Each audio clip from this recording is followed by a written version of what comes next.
Hello aspirants, आज हम लोग संविधान का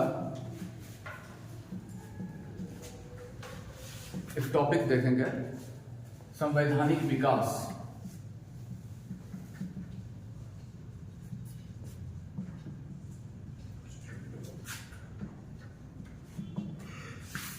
संवैधानिक विकास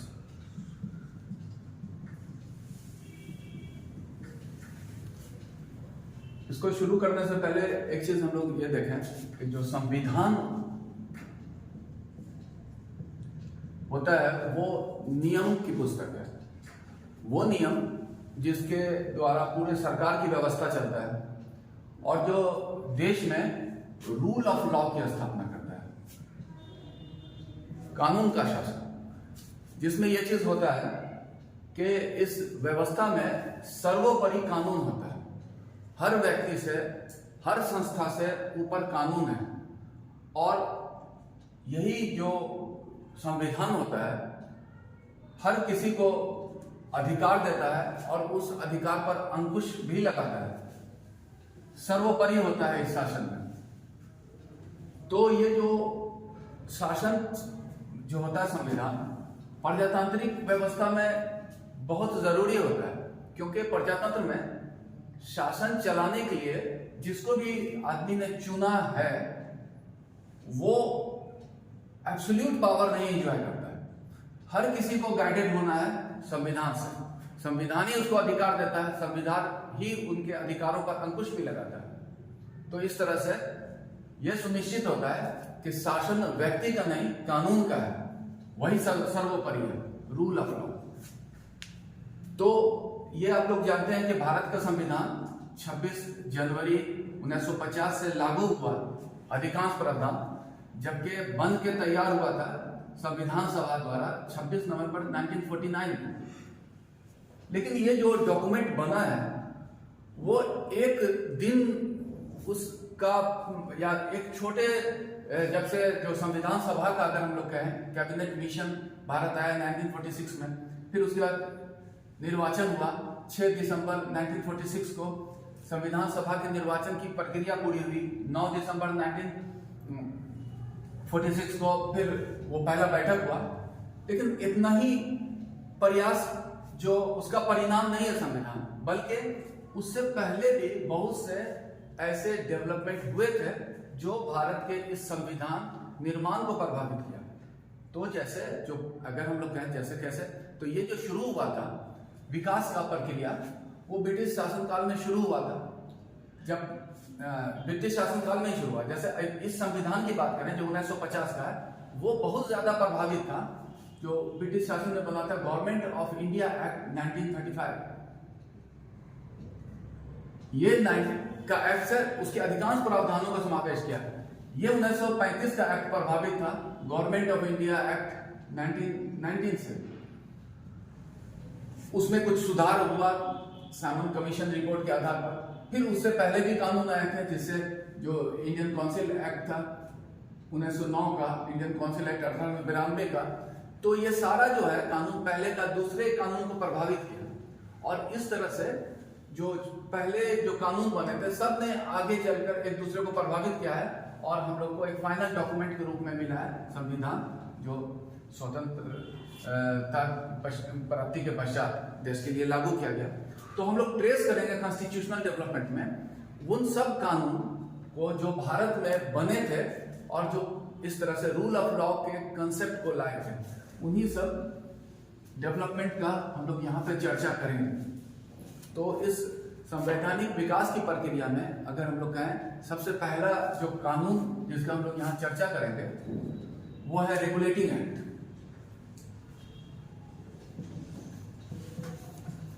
1773 ईस्वी में ब्रिटिश संसद में भारत के प्रशासन के लिए पारित कानून था और ये कहेंगे भारत के प्रशासन के लिए पारित पहला कानून था।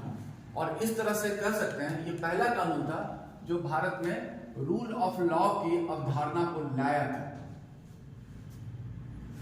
और इसका महत्व इस बात में भी है कि जो अंग्रेज भारत पर अधिकार किए थे, बहुत से युद्ध और संधि उसका प्रक्रिया था, जैसे बक्सर के युद्ध के बाद इलाहाबाद की संधि हुई थी, उसके डुअल गवर्नमेंट हुआ था, उसमें इनडायरेक्ट उसको कहा था प्रशासन शुरू हुआ था। लेकिन यहां से ब्रिटिश सरकार जो है सीधा उत्तरदायित्व के साथ प्रशासन की प्रक्रिया को शुरू किया गया था। तो भारत के प्रशासन के संबंध में बनने वाला पहला कानून था। खास विशेषता देखें इसमें जो खास था कि अंग्रेज का जिन क्षेत्रों पर अधिकार हुआ था उस समय उसको कहा जाता था ब्रिटिश इंडिया, और इसके अलावा भी कुछ क्षेत्रों पर छोटे छोटे राजा महाराजाओं थे, प्रिंसलेट या जैसी रियासत कहा जाता था। तो इसमें जो ब्रिटिश इंडिया था जिस पर अंग्रेजों को सीधा प्रशासनिक अधिकार हुआ था, तो ब्रिटिश इंडिया को 3 प्रांत की तरह बांटा गया था, जिसको प्रेसिडेंसी किया गया था। उसको 3 प्रेसिडेंसी बने थे, वो प्रेसिडेंसी, और उसमें एक था मद्रास, बॉम्बे और बंगाल। तो सबका जो प्रमुख प्रशासनिक प्रमुख बनाया गया था, मद्रास का गवर्नर होते थे, बॉम्बे का गवर्नर होते थे, बंगाल के गवर्नर का नाम दिया गया गवर्नर जनरल ऑफ बंगाल, और उनको बनाया गया था, उसके अधीन रखा गया था बॉम्बे और मद्रास के गवर्नर्स। तो मतलब एक तरह से गवर्नर जनरल ऑफ बंगाल जो होते थे वो भारत के प्रशासनिक प्रमुख के रूप में स्थापित किए गए थे। लेकिन फिर कानून के अनुसार करना था। इसमें यह था कि गवर्नर जनरल ऑफ बंगाल होंगे तो एब्सोल्यूट पावर एंजॉय नहीं करेंगे, बल्कि उनके लिए एक कार्यकारिणी परिषद की व्यवस्था की गई थी, एग्जीक्यूटिव काउंसिल, जिसमें 4 सदस्य होते थे, और वो चारों सदस्य मतलब गवर्नर जनरल में मिला के 5 हुए। तो कोई भी प्रशासनिक निर्णय बहुमत से लेना था, तो मतलब उन पर भी अंकुश था, बहुमत से लेने की व्यवस्था की गई थी। अपने कार्यकारिणी परिषद में बहुमत द्वारा प्रशासनिक निर्णय ले सकते थे। दूसरा जो खास बात रेगुलेटिंग एक्ट में था कि इसके द्वारा भारत में सुप्रीम कोर्ट ऑफ इंडिया की स्थापना की गई थी, जिसका उस समय जो अस्तित्व आया था 1774 ईस्वी में। और सुप्रीम कोर्ट पहले अभी के समान नहीं था, बल्कि 2 शाखाओं में बटा हुआ था। जैसे कि अभी का जो सबऑर्डिनेट कोर्ट होता है सिविल और क्रिमिनल, जबकि हायर कोर्ट और सुप्रीम कोर्ट में ये डिवीजन नहीं होता है। तो ये 2 भाग में बटा हुआ था सुप्रीम कोर्ट, जो 1774 ईस्वी में कलकत्ता में बना था। इसमें एक जैसे सिविल साइड होता है और एक क्रिमिनल। क्रिमिनल मतलब एक हो गया दीवानी या फौजदारी। तो जो सिविल जिनका जो सुप्रीम कोर्ट था उसको कहा जाता था सदर दीवानी अदालत, और उसका जो था क्रिमिनल साइड था उसको कहा जाता था सदर निजामत अदालत। तो इस तरह से इसका विशेषता हम लोग देखें रेगुलेटिंग एक्ट। फिर रेगुलेटिंग एक्ट के बाद दूसरा कानून बना था पिट्स इंडिया एक्ट, जो प्रमुख कानून पिट्स इंडिया एक्ट, वो 1784 में बना था। इसमें खास बात यह किया गया कि जो ईस्ट इंडिया कंपनी जो जिसको ही श्रेय दिया जाता है कि वो भारत पर भी अपना जीता था, शुरू में अपना व्यापार के लिए आया था, लेकिन राजनीतिक अधिकार किया था। तो ईस्ट इंडिया कंपनी के जो है फंक्शन को 2 भाग में बांट दिया गया। एक तो वो कॉमर्शियल फंक्शन, वाणिज्यिक या व्यापारिक काम, और दूसरा उसका पॉलिटिकल, जो शासन वाला काम, पॉलिटिकल फंक्शन। तो कॉमर्शियल फंक्शन उसके साथ रखा गया था, पॉलिटिकल उसके राजनीतिक कार्य के लिए इंग्लैंड में एक बोर्ड ऑफ कंट्रोल बनाया गया था। तो कहने का मतलब यह हुआ कि उसके जो है राजनीतिक कार्य के लिए अलग करके ईस्ट इंडिया कंपनी से बोर्ड ऑफ कंट्रोल इंग्लैंड में, लंदन में बनाया गया था, जो कि यहां पर नियंत्रण करता था। एक चीज और, जो एग्जीक्यूटिव काउंसिल था, जो गवर्नर जनरल को जिसके साथ मिलकर चर्चा कर बहुमत से प्रशासनिक निर्णय लेते, जो 4 सदस्यीय पहले हुआ करता था, फिर से 3 सदस्यीय कर दिए गए, उसको 3 सदस्यीय किया गया था। यह हुआ पिट्स इंडिया एक्ट। अगला देखें हम लोग एक्ट ऑफ 1786, 1786 में बना था, किसी आदमी के नाम से सेलेक्ट नहीं है। और इसको बनाने के पीछे उद्देश्य था कि ब्रिटिश सरकार उस समय लॉर्ड कॉर्नवालिस को भारत गवर्नर जनरल बनाकर भेजना चाहता था। लेकिन जो व्यवस्था थी, जैसे गवर्नर जनरल एब्सोल्यूट पावर नहीं दिया गया था। वो कोई भी निर्णय लेते तो अपने कार्यकारिणी परिषद के साथ मिलकर बहुमत के साथ लेने की व्यवस्था थी। तो वो बोले कि इस व्यवस्था में उनको वहां माना गया था अच्छे प्रशासक है, तो बोला इस व्यवस्था में हम नहीं जाएंगे क्योंकि अंकुश रहेगा हमेशा इस कार्यकारिणी परिषद का, तो उनको स्वतंत्र चाहिए था। तो इसलिए बोला गया कि ठीक है, आप जो निर्णय लेंगे उसमें गवर्नर जनरल के बहुमत की आवश्यकता नहीं होगी। तो मतलब ये कानून सिर्फ लॉर्ड कॉर्नवालिस के लिए बना था, और जिसमें जो है ये जो गवर्नर जनरल थे को उनके कार्यकारिणी परिषद पर वर्चस्वता दी गई थी। वो डोमिनेट करते हैं, उनका जो डिसीजन होता वो प्रशासनिक स्तर पर अंतिम डिसीजन होता, और ये कानून सिर्फ उनके लिए बनाया गया था, लॉर्ड कॉर्नवालिस के लिए। उसके बाद अगला जो प्रमुख कानून आया वो था चार्टर एक्ट, और आगे हम लोग देखेंगे प्रत्येक 20 साल पर आया। तो चार्टर एक्ट 1893 ईस्वी में है, और ये जो व्यवस्था जो लॉर्ड कॉर्नवालिस के लिए लागू किया गया था, पाया गया कि ये अच्छा साबित हुआ, प्रशासनिक दृष्टिकोण से ज्यादा कार्यदक्ष हुआ। इसलिए बोला गया कि अब से जो भी आए लॉर्ड कॉर्नवालिस के बाद भी तो उन्हीं का वर्चस्व रहेगा। मतलब गवर्नर जनरल और गवर्नर्स को भी उनके कार्यकारिणी परिषद पर वर्चस्व दी गई। ये वाला व्यवस्था सभी के लिए कर दिया गया। ये चार्टर एक्ट 1893 का ही था कि गवर्नर जनरल एंड गवर्नर को उनके एग्जीक्यूटिव काउंसिल पर जो है वर्चस्व दी गई, डोमिनेशन दिया गया कि उनका निर्णय ही सर्वोपरि होगा।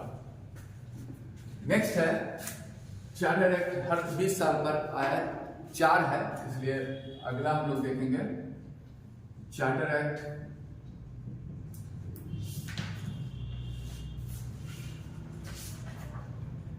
सॉरी, यहां पर हम लोग को मिस्टेक हुआ, 1793 कीजिए।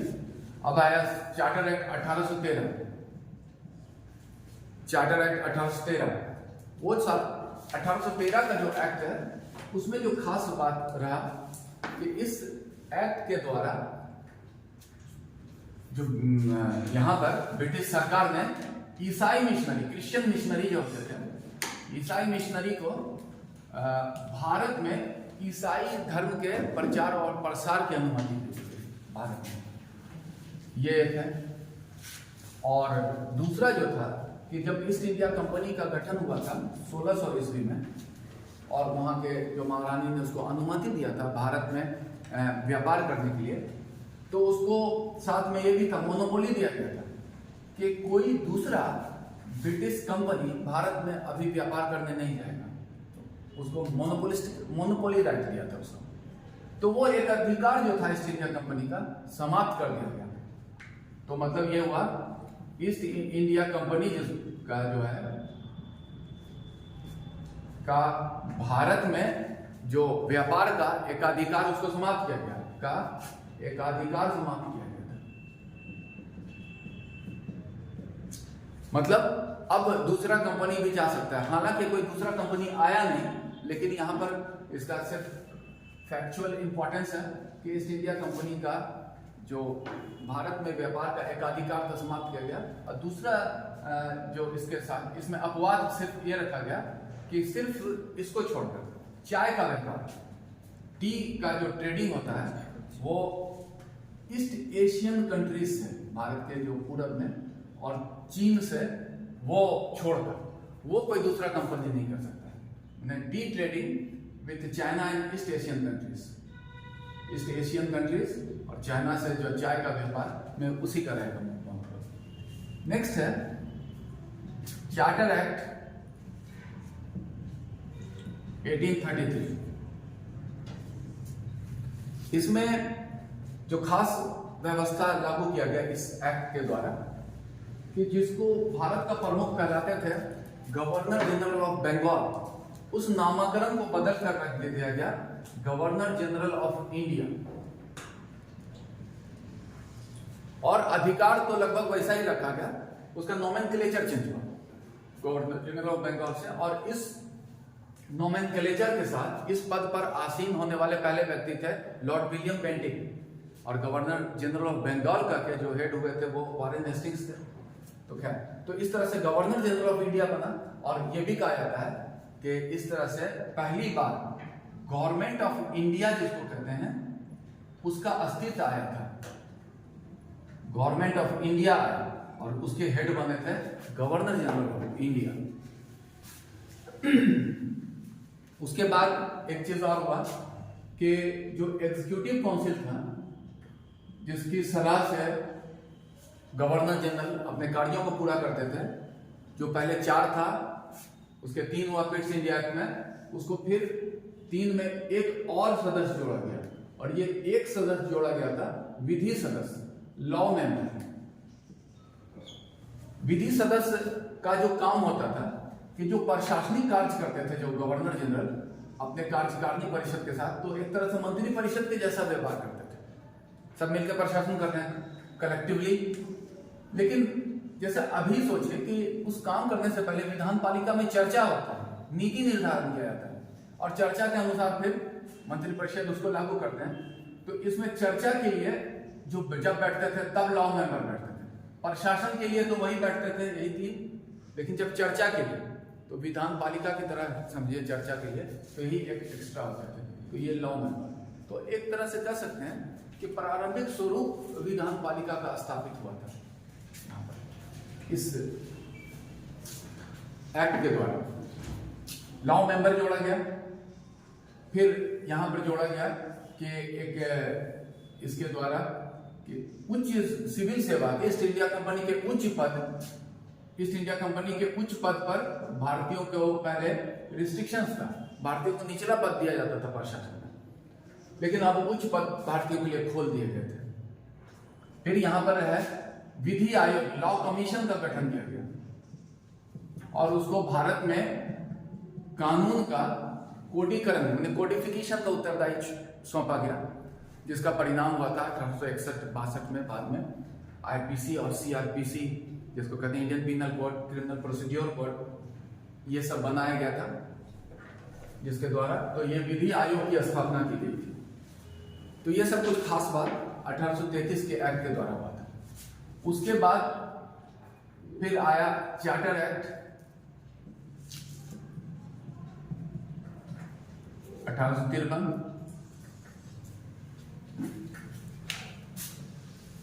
खास इसमें हम लोग अगर देखें तो ये था कि इसके द्वारा उच्च सिविल सेवा का पद जो सृजन किया गया था, आईसीएस परीक्षा, और ये भी आईसीएस का हुआ गठन, और इसमें साथ में यही दिया गया कि भारतीय शामिल हो सकते हैं, भारतीय शामिल हो सकते हैं इस परीक्षा में। इसका सृजन किया गया और हालांकि इसका परीक्षा का जो संचालन हुआ 1854 से, वो मैकॉले नाम के व्यक्ति थे, मैकॉले रिपोर्ट के आधार पर बना था। उसके आधार पर परीक्षा का पैटर्न निर्धारित हुआ, क्या होगा। पहले रिटन और ऐसे टाइप क्वेश्चंस होता था, ऐसे ही लिखा जाता था। तो उस आधार पर 1854 में पहली बार हुआ, तो और इसमें भारतीय शामिल हो सकते थे, ये व्यवस्था किया था चार्टर एक्ट 1853 के द्वारा। इसके बाद जो हुआ था 1857 का विद्रोह हो गया था भारत में, और उसके परिणाम स्वरूप उसके बाद उस विद्रोह की घटना ने इस कानून को प्रभावित किया था और कानून बना था। फिर ब्रिटिश संसद में भारत के प्रशासन के लिए वो बना गवर्नमेंट ऑफ इंडिया एक्ट।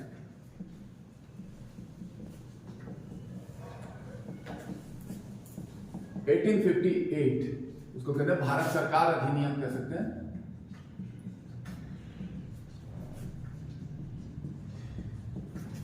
और इस कानून के बनने के पीछे कारण ही था 1857 का विद्रोह। उसके परिणाम स्वरूप ही ब्रिटिश सरकार को बनाना पड़ा था। कुछ प्रशासनिक सुधार की व्यवस्था को लागू करना था भारत में, क्योंकि जो कारण उन लोगों को समझ में आया था कि विद्रोह हो गया भारत में, उस कारण को दूर करने का प्रयास किया गया था। तो इसलिए इस कानून को कहा गया कि अच्छा प्रशासन लाना है। तो इसको कहा गया, इस कानून का दूसरा नाम कहा जाता है एक्ट फॉर बेटर एडमिनिस्ट्रेशन या गुड एडमिनिस्ट्रेशन इन इंडिया, ऐसा कहा जाता है।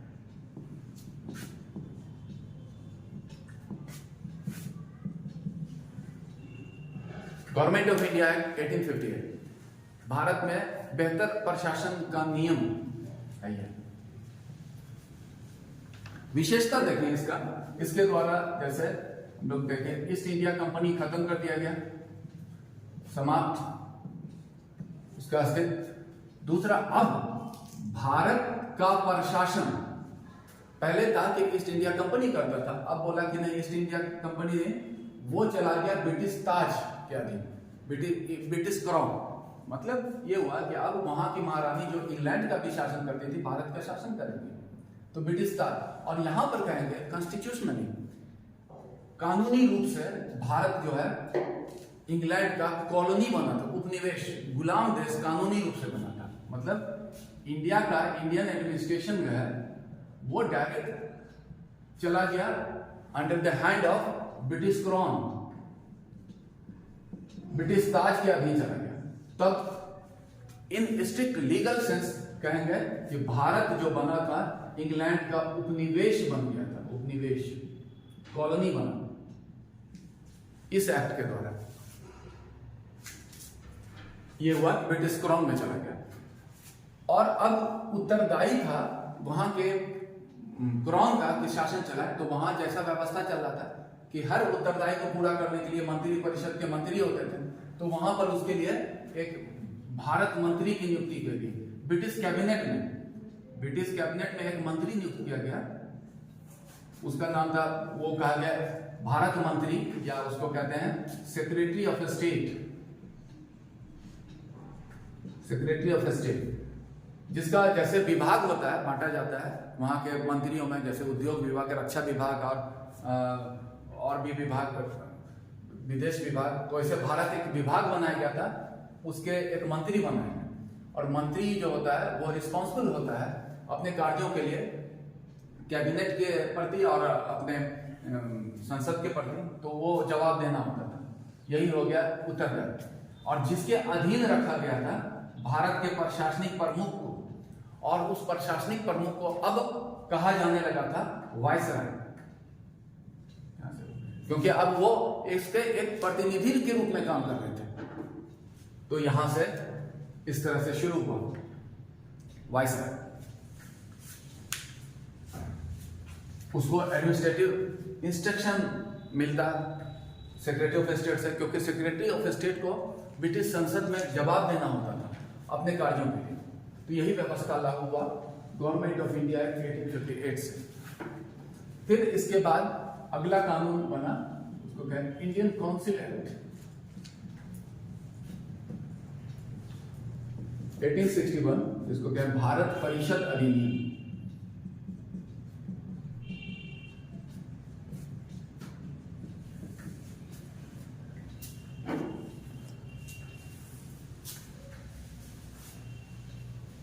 तो इसके द्वारा जो व्यवस्था किया गया था, जो विधान पालिका में विस्तार किया गया, मतलब इसमें थोड़ा भारतीयों को भी शामिल किया जाए, उच्च स्तर के भारतीय। तो खास बात जो हुआ कि जो केंद्रीय विधान पालिका था, केंद्रीय विधान पालिका, उसका विस्तार किया गया था, और उसमें कुछ विस्तार करके कुछ भारतीय सदस्य को जोड़ा गया था। हालांकि ये जो भारतीय सदस्य थे उच्च स्तरीय भारतीय थे, जैसे महाराजा वगैरह थे, बनारस पटियाला महाराजा, और बहुत ही हाईली एजुकेटेड, सर की उपाधि लिए हुए दिनकर राव, ये सब थे। तो लेकिन कह सकते हैं कि भारतीयों को प्रतिनिधित्व दिया गया था इस विधान पालिका में। एक ये हुआ। फिर इसके द्वारा वायसराय जो होते थे उनको अधिकार दिया गया कि कुछ कानून बनाए बेहतर प्रशासन के लिए। जैसे अभी उस व्यवस्था में कहते हैं छोटा छोटा कानून बनाने का अधिकार राष्ट्रपति को भी है। आर्टिकल 77 में राष्ट्रपति प्रशासनिक रूप से कोई काम करने का अधिकार है। उसी तरह से वायसराय को अधिकार दिया गया था कि छोटे छोटे काम बनाने के लिए उन्हें बेहतर प्रशासन हेतु नियम बनाने का अधिकार दिया गया। प्रशासन हेतु नियम बना सकते हैं, तो ये अधिकार वायसराय को दिया गया। और दिया गया वायसराय, पहले था क्या कि गवर्नर जनरल और उसके एग्जीक्यूटिव काउंसिल के सदस्य मिलकर मंत्रिपरिषद की तरफ समान पूरे प्रशासन को कलेक्टिव एडमिनिस्ट्रेशन देते, कलेक्टिवली। लेकिन यहां पर क्या किया, जो वायसराय थे, लॉर्ड कैनिंग थे उस समय, लॉर्ड कैनिंग को श्रेय दिया जाता है इस कानून को जब लागू हुआ। तो उन्होंने क्या किया कि सभी के बीच में विभाग बांट दिया कि हर कोई अलग अलग विभाग का देखेगा और उस विभाग के लिए उत्तरदायी होगा वो, नहीं तो everybody responsibility is nobody responsibility हो जाता। तो यहाँ पर हुआ कि थोड़ा एडमिनिस्ट्रेटिव अकाउंटेबिलिटी जिसको कहते हैं वो बनाने का प्रयास किया गया और विभागों का बंटवारा किया गया। तो ये विभाग का बंटवारा को कहा जाता है पोर्टफोलियो सिस्टम। ये विभाग का बंटवारा शुरू किया गया ये प्रक्रिया, क्योंकि इसका इंपॉर्टेंस है। आज भी जो मंत्री परिषद है, काउंसिल ऑफ मिनिस्टर, उसमें जो मंत्री का जो विभाग का बंटवारा किया जाता है वो तो कॉन्स्टिट्यूशनली राष्ट्रपति, लेकिन प्रधानमंत्री के कहने से किया जाता है, वो पोर्टफोलियो सिस्टम है। वो पहला जो शुरुआत है यहीं से हुआ, इस एक्ट के द्वारा ही किया गया और वो रहा। तो ये रहा इंडियन काउंसिल एक्ट। इसके बाद अगला जो आया कानून वो है फिर इंडियन काउंसिल एक्ट, भारत परिषद अधिनियम 1892 में लाया गया, 1892 में भारत परिषद अधिनियम। और इसकी खास विशेषता यह है कि ये वाला जो कानून आया था, अब तक इंडियन नेशनल कांग्रेस, भारतीय राष्ट्रीय कांग्रेस का गठन हो चुका था, जो कि इस स्वतंत्रता संग्राम में लीड किया था। तो वो जो भारतीय राष्ट्रीय कांग्रेस, इंडियन नेशनल कांग्रेस के हैं, उसकी मांग पर लागू किया गया था ब्रिटिश सरकार द्वारा। क्योंकि जो शुरू की जो मांग है कांग्रेस की, जो कहते हैं मॉडरेट फेस, वो लोग मांग करते थे कि ज्यादा भारतीयों को शामिल किया जाए प्रशासन में। तो उन्हीं मांग का परिणाम था कि ब्रिटिश सरकार ने जो विधान पालिका था उसका विस्तार किया था। विस्तार करके इसमें भारतीय सदस्यों की संख्या को बढ़ाया गया था। तो यहाँ पर यही था, इसका विधान पालिका का विस्तार किया था। उन्होंने नंबर ऑफ जो मेंबर्स होते हैं उसमें बढ़ाया गया था और उसमें भारतीय सदस्य की संख्या को बढ़ाया गई थी, भारतीय की संख्या को बढ़ाया गया था। यही था 1800। और ये एक खास बात कि इंडियन नेशनल कांग्रेस के मांग के आधार पर ब्रिटिश सरकार ने इस कानून को लागू किया था। नेक्स्ट हम लोग देखें इंडियन काउंसिल एक्ट, भारतीय परिषद अधिनियम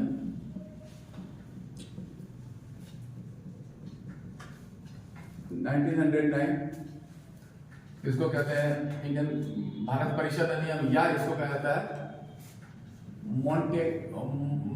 मोर्लेमिंटो सुधार, मोर्लेमिंटो रिफॉर्म।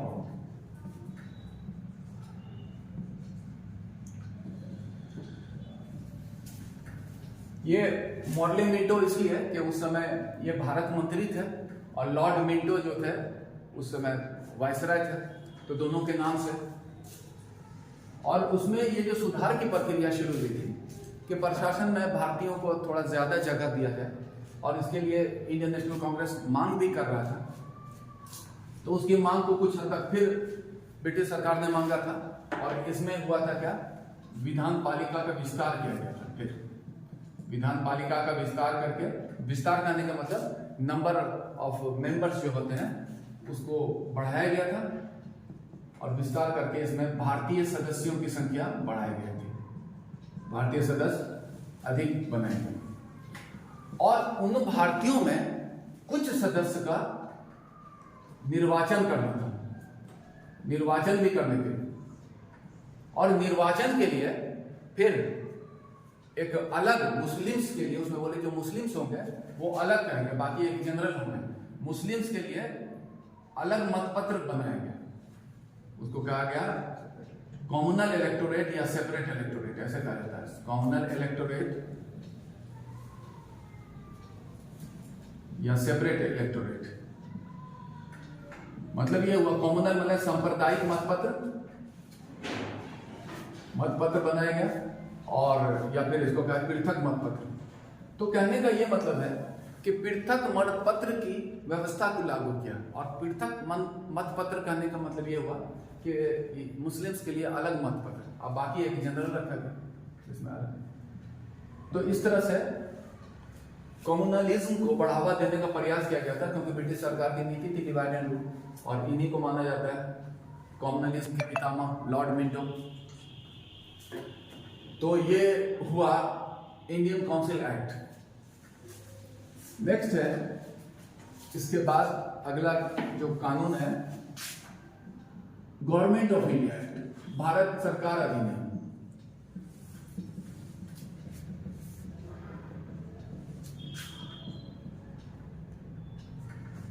1919 भारत सरकार अधिनियम, या इसको कहा जाता है मॉन्टेगू चेम्सफोर्ड सुधार, मॉन्टेगू चेम्सफोर्ड रिफॉर्म 1900, या शॉर्ट में मॉन्टफोर्ड रिफॉर्म भी कहते हैं सर। इसका पहला मॉन्टफोर्ड रिफॉर्म, उसमें जो लॉर्ड मॉन्टेगू थे भारत मंत्री थे, लॉर्ड चेम्सफोर्ड वो थे वायसराय।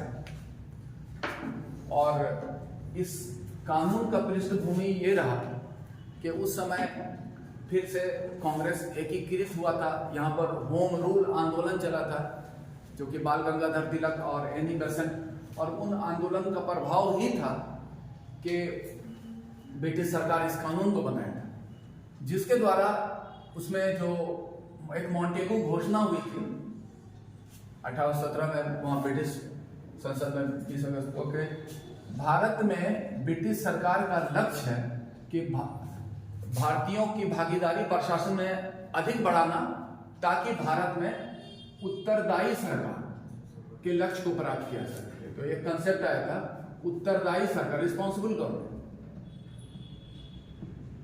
रिस्पॉन्सिबल गवर्नमेंट तो प्रजातंत्र जो होता है वहां तो सभी रिस्पॉन्सिबल गवर्नमेंट होता है, क्योंकि ऐसा सरकार जो अपने कार्य के लिए अंतिम रूप से जनता के प्रति उत्तरदायी होता है।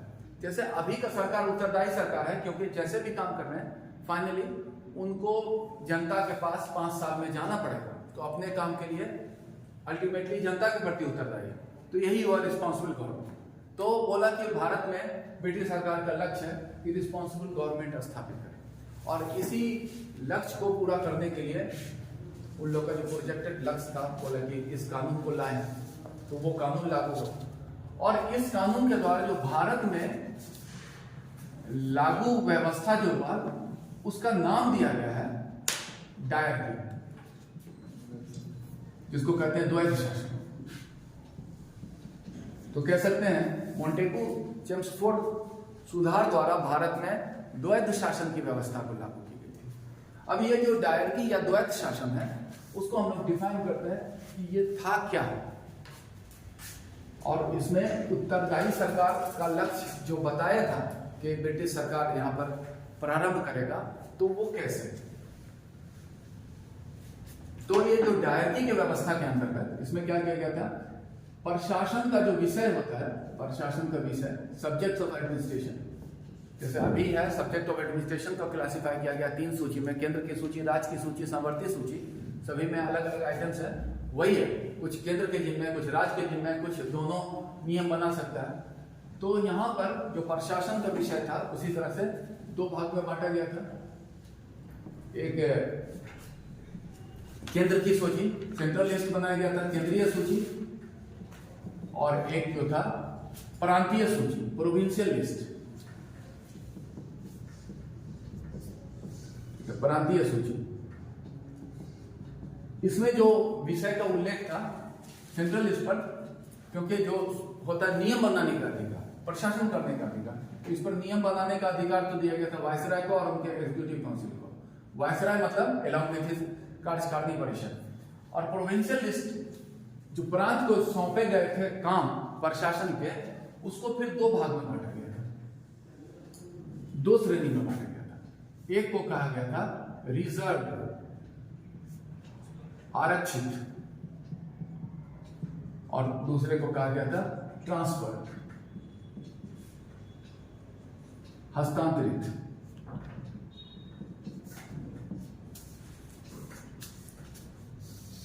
वो प्रांतीय विषय को, और जो आरक्षित विषय था उस पर नियम बनाने के लिए अधिकार दिया गया था प्रांत के गवर्नर को, और उनके भी एग्जीक्यूटिव काउंसिल होते थे।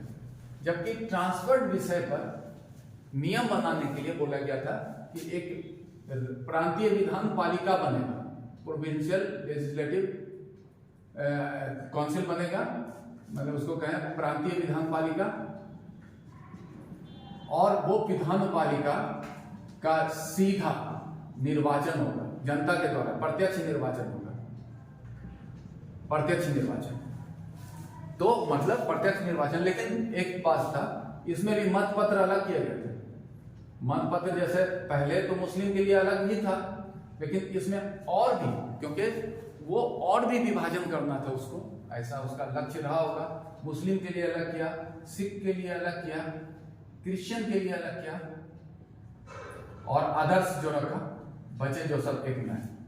तो इस मत पत्र के आधार पर उसका निर्वाचन होना था, लेकिन प्रत्यक्ष निर्वाचन की व्यवस्था की गई थी। और इसको भी कुछ विषय सौंपे गए थे, उस पर नियम बनेगा ट्रांसफर। हालांकि बहुत ज्यादा महत्वपूर्ण और बहुत अधिक विषय नहीं था, लेकिन फिर भी माना जाता है कि पहली बार ऐसी सरकार बनी थी जो कुछ विषयों पर जो है अपने प्रशासन के लिए जनता के प्रति उत्तरदायी था। तो ये वाला जो हुआ पहली बार भारत में, जैसे कह सकते हैं, जो क्या हुआ, पहली बार भारत में उत्तरदायी सरकार की स्थापना हुई थी, जिसको कहें उत्तरदायी, कि ऐसा सरकार जो अपने काम के लिए जनता के प्रति उत्तरदायी होता है, उत्तरदायी सरकार। तो ट्रांसफर विषय पर उत्तरदायी सरकार बनी थी पहली बार, ठीक है। और फिर प्रांत में दो तरह से शासन होता था। एक तो उत्तरदायी सरकार जो था, विधान पालिका बनाता था नियम प्रशासन, और दूसरा बनाता था गवर्नर, जो कि अपने इच्छा से बनाता था, गाइडेड होता था वायसराय या अपने ब्रिटिश साम्राज्य के हितों को ध्यान में रखा। तो इस तरह से दो तरह से प्रशासन होता था, एक जनता के प्रतिनिधि द्वारा, एक जो है ब्रिटिश गवर्नर द्वारा। इसी दो तरह के प्रशासन व्यवस्था को नाम दिया गया डायरकी।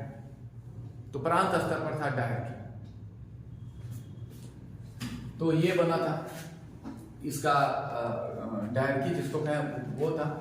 और दूसरा एक चीज जो था कि यहाँ पर बना था लोक सेवा आयोग। लोक सेवा आयोग का भी गठन हुआ था, बाद में हुआ था, 1926 में हुआ था, लेकिन इसमें प्रावधान था कि इलेक्शन हो, लोक सेवा आयोग का गठन हो। यहाँ पर इसी कानून में ये लिखा हुआ था मोंटेगू चेम्सफोर्ड रिपोर्ट में कि जो व्यवस्था लागू किया जा रहा है उसका मूल्यांकन किया जाएगा 10 साल बाद एक इंडियन स्टैट्यूटरी कमीशन द्वारा, और उसका जो अनुशंसा होगा उसके अनुसार फिर भविष्य का कानून बनाया जाएगा। तो वही इसी का अध्ययन करने के लिए साइमन आयोग का गठन किया गया था, जिसके गठन के बाद फिर भारत में एक बार राजनीतिक सक्रियता जगी थी, आंदोलन वगैरह हुआ था, जो कि सभी ने अवज्ञा आंदोलन वगैरह सारा चीज हुआ था। तो फाइनली साइमन आयोग रिपोर्ट आया और मेन तो वही आधार बना। उसके बाद फिर बना था गवर्नमेंट ऑफ इंडिया। अगला जो देखें,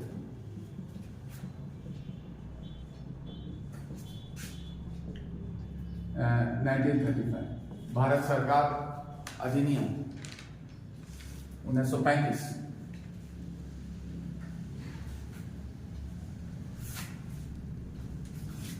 जिसके द्वारा भारत में जो एक प्रशासन की व्यवस्था लागू की गई थी वो उसको कहा जाता है प्रांतीय स्वायत्तता की व्यवस्था, या कहें इसको प्रोविंशियल ऑटोनॉमी।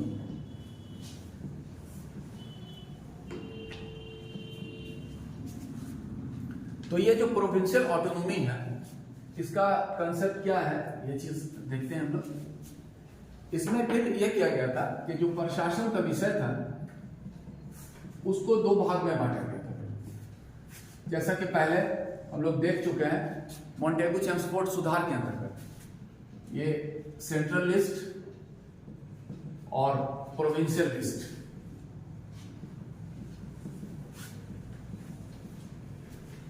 जो सेंट्रल लिस्ट, अगर हम लोग पहले का सोचे कि गवर्नमेंट ऑफ इंडिया एक्ट 1919 में सेंट्रल लिस्ट पर नियम बनाने का अधिकार पूरी तरह से वायसराय को दिया गया था, जो नियम बनाते थे अपने एग्जीक्यूटिव काउंसिल की सलाह अनुसार। यहां पर सेंट्रल लिस्ट को दो भाग में बांट दिया गया था, जो कि पहले नहीं था। एक रिजर्व मतलब आरक्षित और एक ट्रांसफर्ड हस्तांतरित।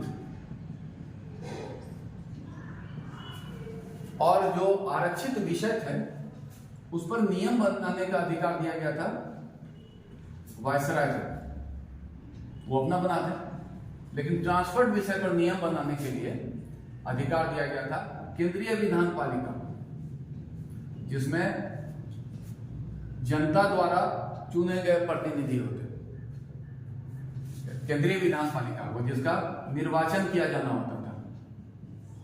तो यहां पर कह सकते हैं केंद्र स्तर पर छोटे पैमाने पर एक उत्तरदायी सरकार की स्थापना करने का प्रयास किया गया था इसमें। और प्रोविंशियल लिस्ट जो था उस पर पहले अगर हम लोग सोचे कि आधा मैंने कुछ गवर्नर बनाते थे विधान पालिका, यहां पर दिया गया पूर्ण रूप से अधिकार दे दिया गया प्रांतीय विधान पालिका। अब गवर्नर का नियम नहीं बनता था और प्रांतीय विधान पालिका का होता था क्या, प्रत्यक्ष निर्वाचन होता था। तो इस तरह से अगर कहा जाए कि उसको एक ऑटोनॉमी दिया गया और पूरी तरह से प्रांत पर जो है पूरी तरह से उत्तरदायी सरकार बनी थी प्रांत स्तर पर, जिसको क्या है रिस्पॉन्सिबल गवर्नमेंट पूरी तरह से बना था और उसको पूरा अधिकार दिया गया था तो अपने ढंग से काम करें।